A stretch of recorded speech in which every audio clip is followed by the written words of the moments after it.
All right, everyone, I am back. Let's do it. Let's do another weekly Mets minor league recap. Want to talk about all the different prospects that I can pile into one little show. I want to get into some of the power bats that are starting to hit home runs. I wanted to get into a lefty who's now in AAA that might actually maybe be on the fast track to the major leagues, even coming off a really great start the week prior. There's some things going on. That's why I've been trying to ask around that I'll get into in this show.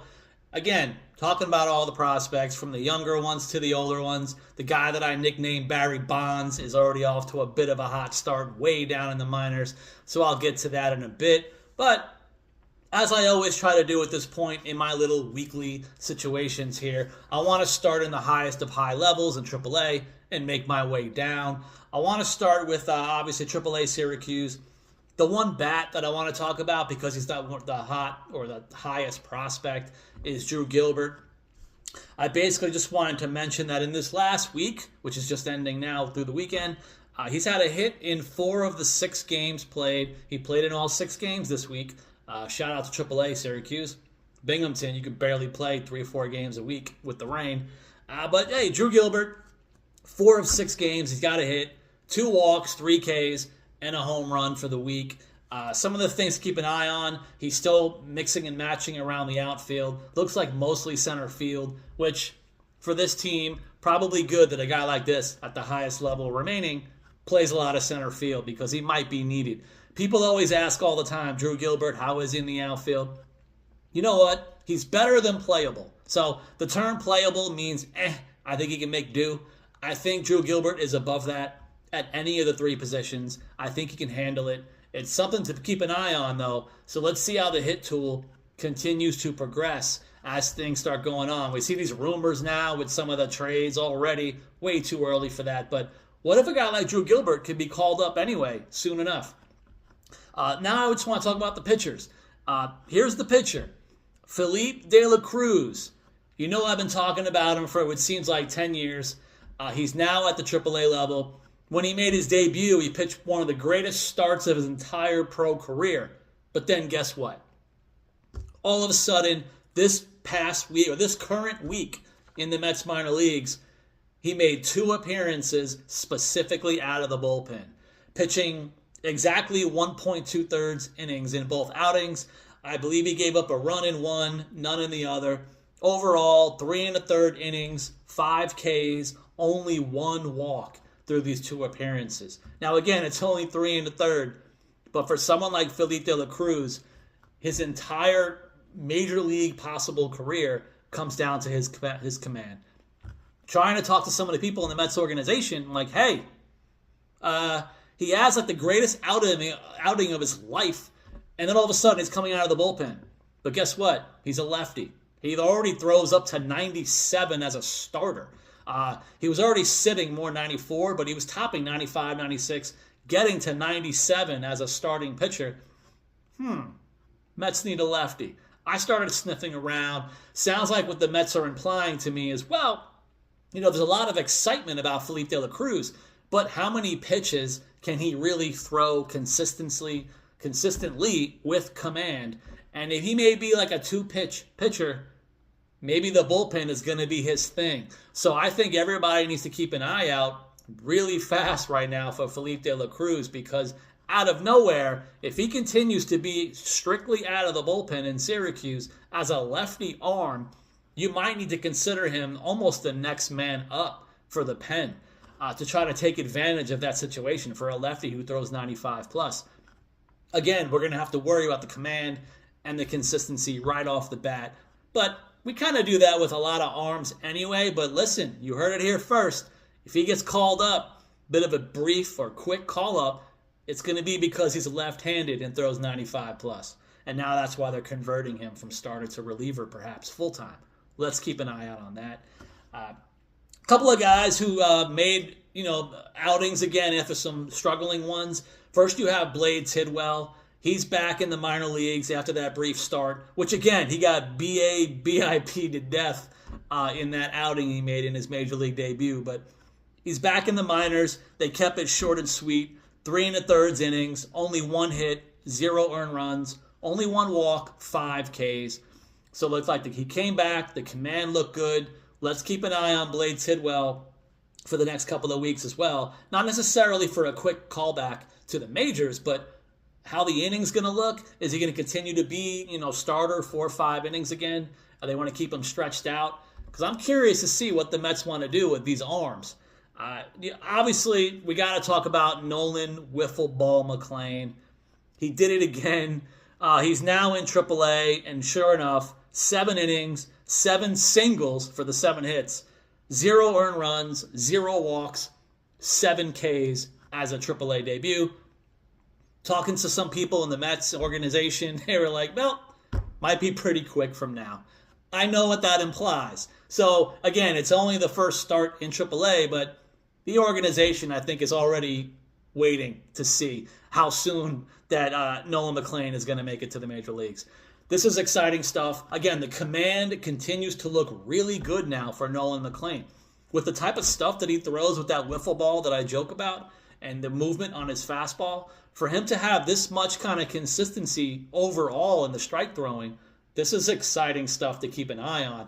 I really don't know how much longer they could even keep him in AAA, depending on how he does week to week. Doesn't have to be right now. Like I said, like a lot of these guys, let's keep an eye out now for the next 2-3 starts.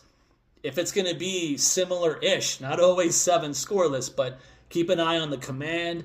Always keep an eye on the K rate. It's always kind of important now in today's baseball regardless, but let's see if he can continue to put up what he's putting up. The last pitcher I want to talk about is Brandon Sproat, the forgotten top prospect in the Mets organization. Had another good outing now. 5 innings, 2 hits, 1 earned run, only 1 walk, and 5 Ks. I still like Brandon Sproat. I know people online are watching me talk about Nolan McClain now, talking about Jonah Tong, who I love and I'll talk about in a bit. But I still really like Brandon Sproat. Again, even from last year, talking to the coaches, behind the scenes, he's one of the hardest workers in the organization. He's very coachable, quote unquote. There's still a lot to like about Brandon Sproat. But I know we're going to start worrying about things like pitch command.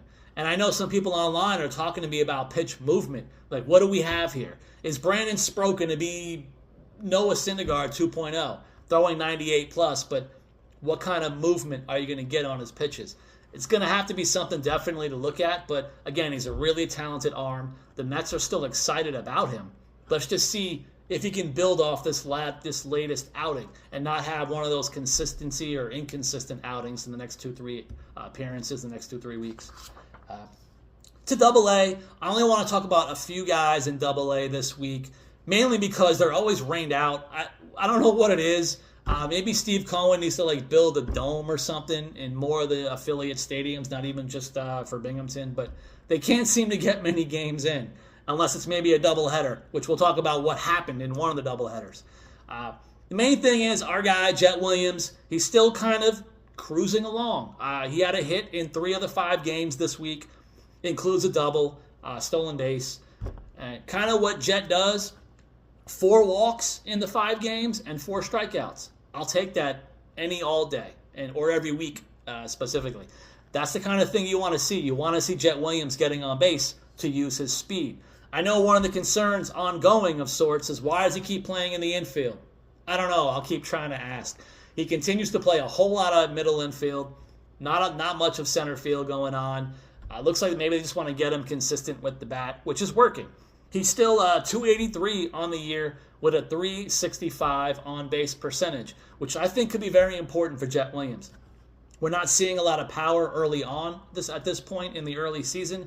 I don't know how many home runs he can hit even this season in Double-A, and projected levels up the levels to the major leagues. So on-base percentage and speed are going to have to be his thing, and it still looks good overall. Now, flip and reverse that, let's talk about some power. Ryan Clifford, the big red dog, is doing it. He has hits in all 5 games that he played this week. That includes 3 multi-hit games, and it includes a total of 3 home runs and 9 RBIs. Now, again, this is something that Brandon Nimmo can do in a game, but this is exciting stuff for Ryan Clifford.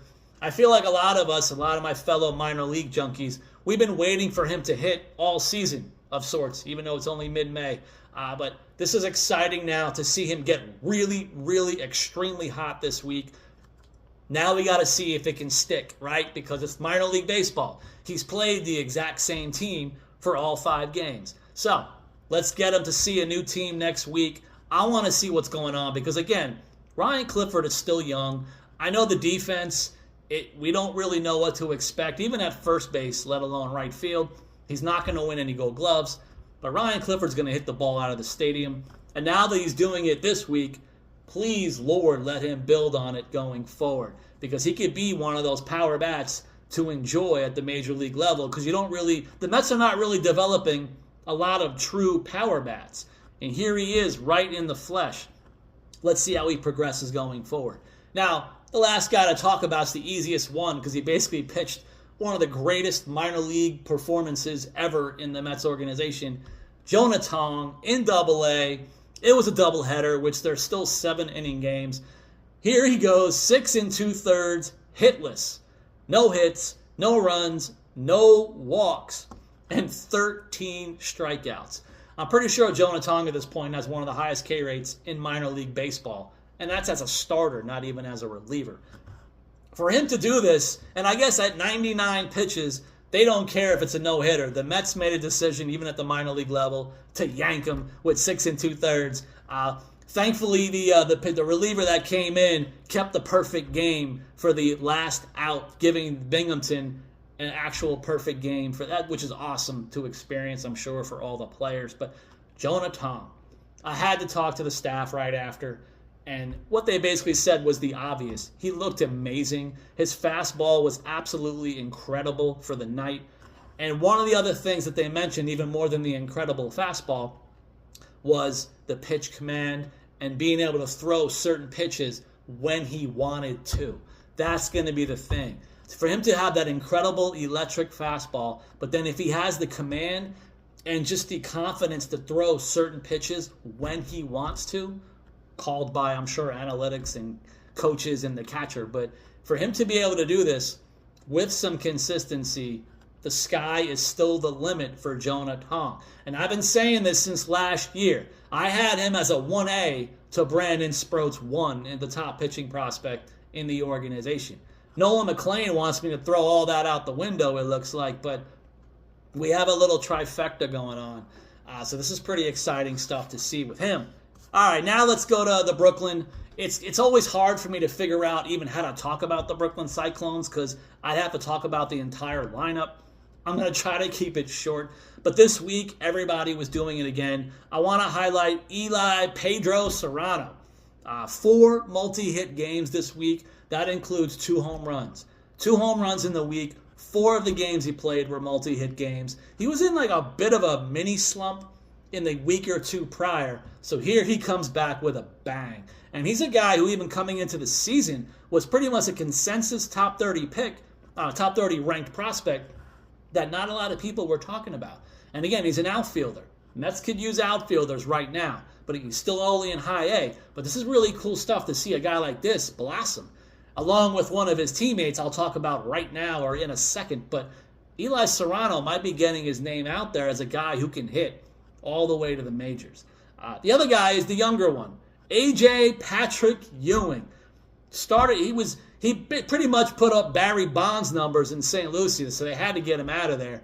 He gets up to Brooklyn, gets off to a slow start. Now he's back to normal. He's been hitting almost immediately now, especially this week. If you combine his 10 games total at the high A level, he's now slashing 302, 362, 488, and 850.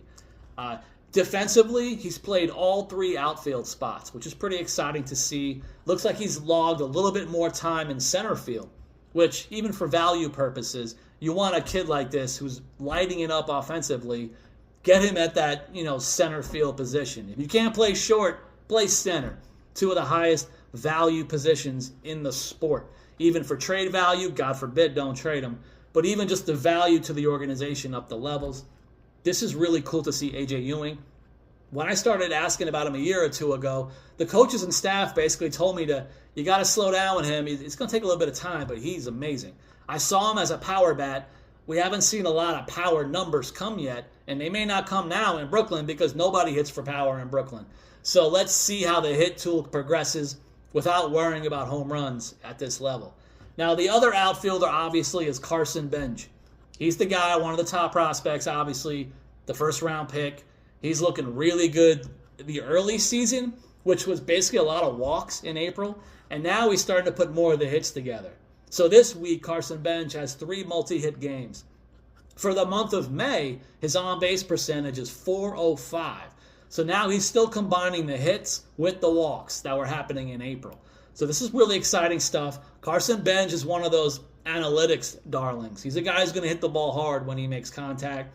Defensively, I feel the center field defense overall is going to be okay at either of the 3 positions. He's going to be another outfielder to keep an eye on. I don't know how soon they want to bump him up to Double-A. They could be a little bit of room if they have to move on from a former top prospect himself. It's going to be interesting to see when they want to kind of pull the plug on a certain player in Double-A and make room for a guy like Carson Benj. Now let's get to the MVP of the minor league season for the Mets organization, Jacob Reimer.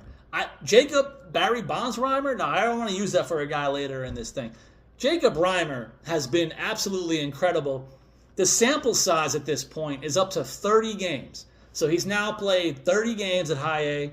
He's slashing .333, .422, .641. He has a 1.063 OPS. That's 30 games in a pitcher's league with some awful wind in Brooklyn. This is what's going on for Jacob Reimer.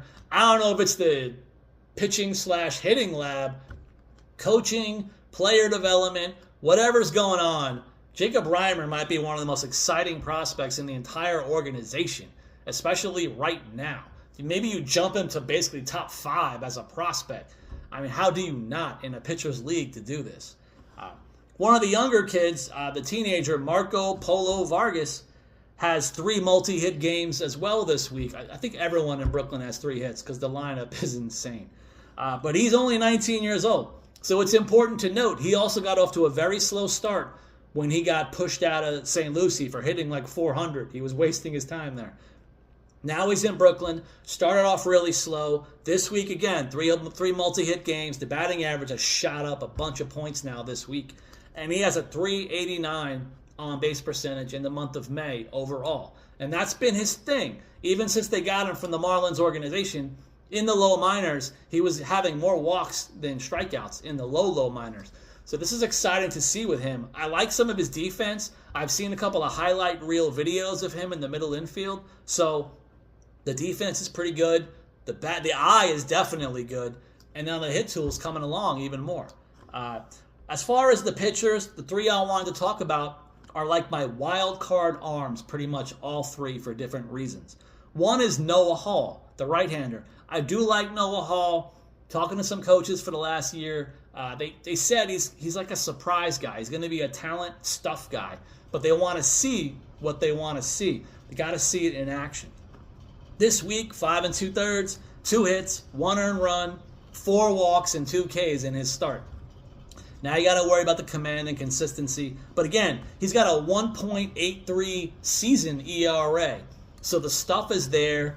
Just got to worry about the walks. But overall, it's a good week. We'll worry about the walks another time. As far as one of the fireballers in the organization, Dylan Ross, who's a guy who can top about 100. He's had a couple of outings, 3 2/3 innings, 0 runs, 8 strikeouts for the month of May total. So he's only had a couple of minor league appearances. And again, Dylan Ross basically came out of nowhere last year. Like, he didn't play for a very long time. So he's kind of just getting going now with the innings this season. So they got to be careful with him. But so far, so good for a guy who throws so hard. We'll just have to see. Again, 8 strikeouts in 3 2/3. I want to see what the command is going to be as he logs more innings week after week. The other pitcher, the command is driving me insane. But Saul Garcia, he continues to put up so many zeros, including this week, 2 hitless appearances this week in High A Brooklyn. But for the season, 7 2/3 innings total for the season. He's only allowed 1 hit for the season in Brooklyn. And so no runs. I mean, you only have 1 hit. You're not really going to give up any runs. Here it is. 7 2/3 innings, 9 walks, and 16 strikeouts. This is what we got in Saul Garcia. It's mentioned on broadcast. When I talk to the coaching staff, this is what we got. We have an electric, young, talented arm. Where is the pitch going? So I know he's also a very hard worker. I heard he's a very kind young man. He's very respectful. He also is coachable, quote unquote. So he has all the good makings of someone who wants to get better. So, but this is going to be interesting. What do you do with a guy who's walking this much? Can he be a future, what? A future Familia, maybe? Can he, be a future Dednio Nunez? Who Nunez got to a level of throwing more and more strikes. Even though some of the majors now, there's been flipping and flopping with him. But overall, his strike throwing got better in the last year or two from the minors to majors. I don't know if Saul Garcia can do the same thing. I sure hope so. In low A, I want to start with Colin Houck. He's the guy like we've been waiting on. He's the first-round pick from the year prior from out of high school, and he's been struggling pretty much ever since in pro ball. This season or this offseason, he worked really hard on things like the analytics, the exit velo, the barreling, and it looks like it's starting to happen in between worrying about the K rate. So for this week, he's got a hit in 4 of the 5 games. Includes 2 doubles and a triple. But here's what's most important about Colin Houck this week. You can throw out all the numbers except this right here. 5 walks to 2 Ks this week. This is what means almost more to me than anything. The hard hit rate as well, because he's hitting pretty much 100 plus when he makes contact. But to have that kind of walk to K ratio, that's something I want to keep an eye on now in low A. Again, he's had a rough start to his pro career. He can spend easily the entire season in low A, which he would be repeating for an entire season, but you got to do what you got to do. Let's see if he starts to blossom because of the hard hit rate, combined with can he continue now to lower the strikeouts. This is only the 1 week now with the 5 walk to 2K. I know that the Ks were higher in April, so I want to see if he can continue now to have better plate discipline. It almost sounds like a stereotype, but can he start to, spit at the slider away outside? I know even though it was a game this week, rather than spit on it, he tagged it and he dumped it into right field for a hit. That also is just as good as not swinging at it at all, I guess. So I want to see how he continues to progress.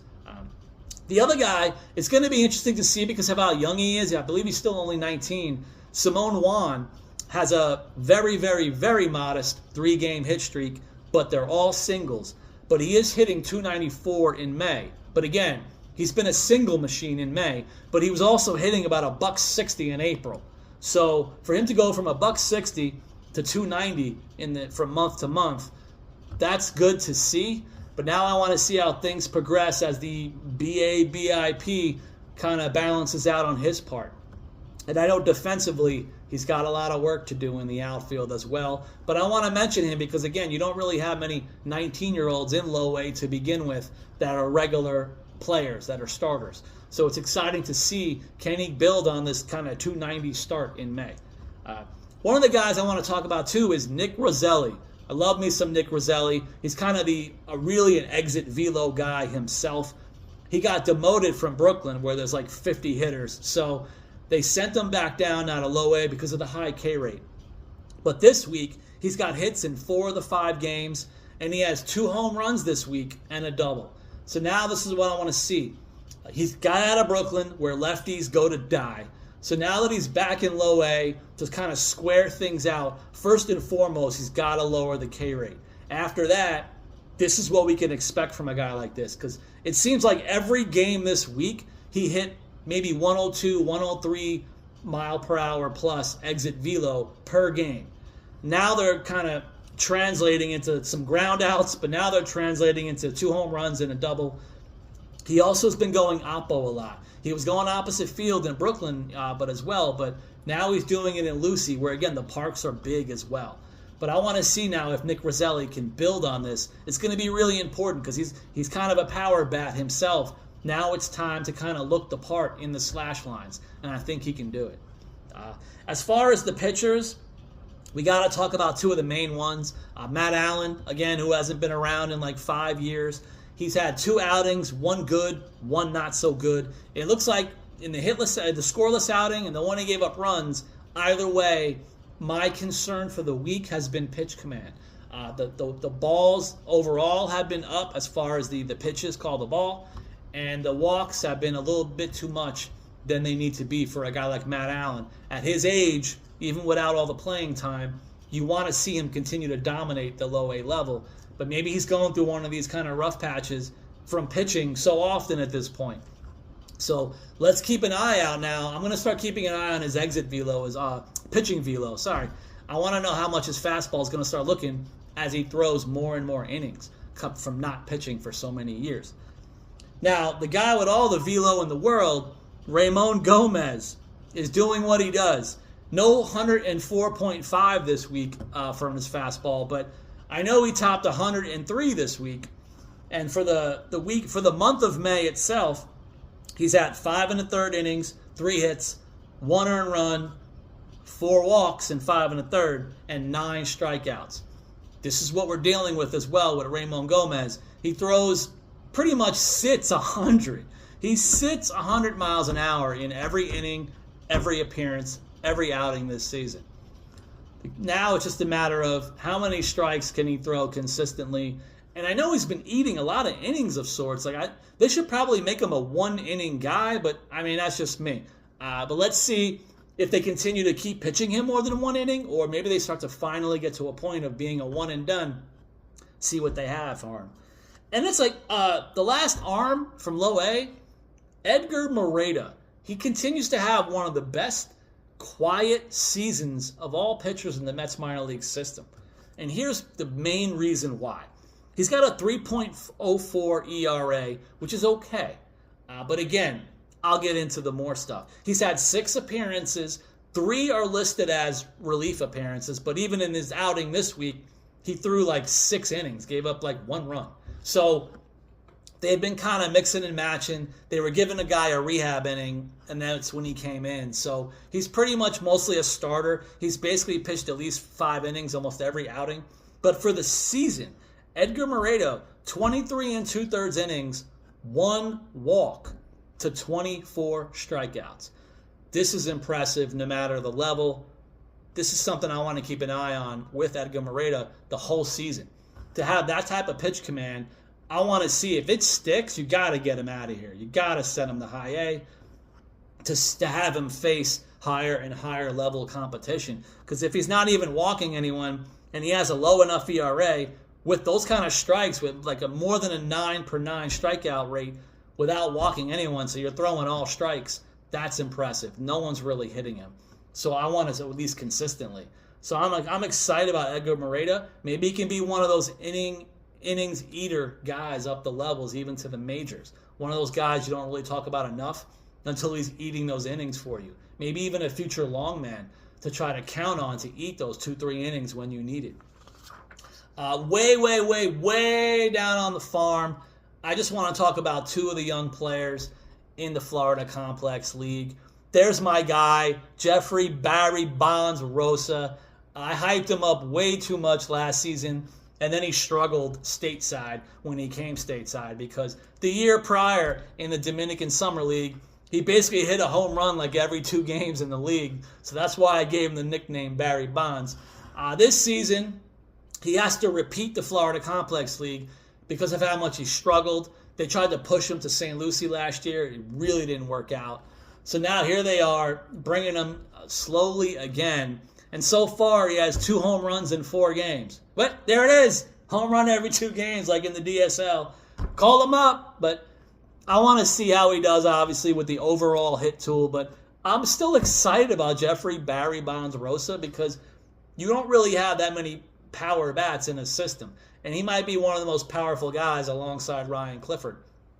The other thing about Jeffrey Barry Bonds Rosa that I learned last year, he may also have the strongest arm in the Mets minor league system as a corner outfielder. So if you have a guy with that type of rocket arm who can hit rockets, please, for the love of God, make enough contact. The other kid I want to talk about is the teenager Bohan Adderley. So one of the younger kids from the IFA classes. When I talked to staff, international scouting staff last year, they said, listen, he's a very advanced young man. They didn't even really want him that long in the DSL, which is why they pushed him stateside pretty quick. So here he is now in the Florida Complex League. It's only been 5 games. He's got a home run. He's got an 820 OPS. I guess it's good to say OPS even after 5 games. But I just want you guys to, week to week, even on your own, do your own homework, check out my guy, Jeffrey Barry Bonds Rosa. Check out Bohan Adderley, way, way down on the Florida Complex League. Or just continue to follow this show or continue to follow me on Twitter, X. And then please, if you can, subscribe to the channel. Send some comments on the YouTube channel. I'll try to continue to get more and more information. Even as the days go on, if you ask some questions, I'll try to hit up some of my sources and some of the coaches and the staff out there to get more and more information for you. And hey, thank you for listening.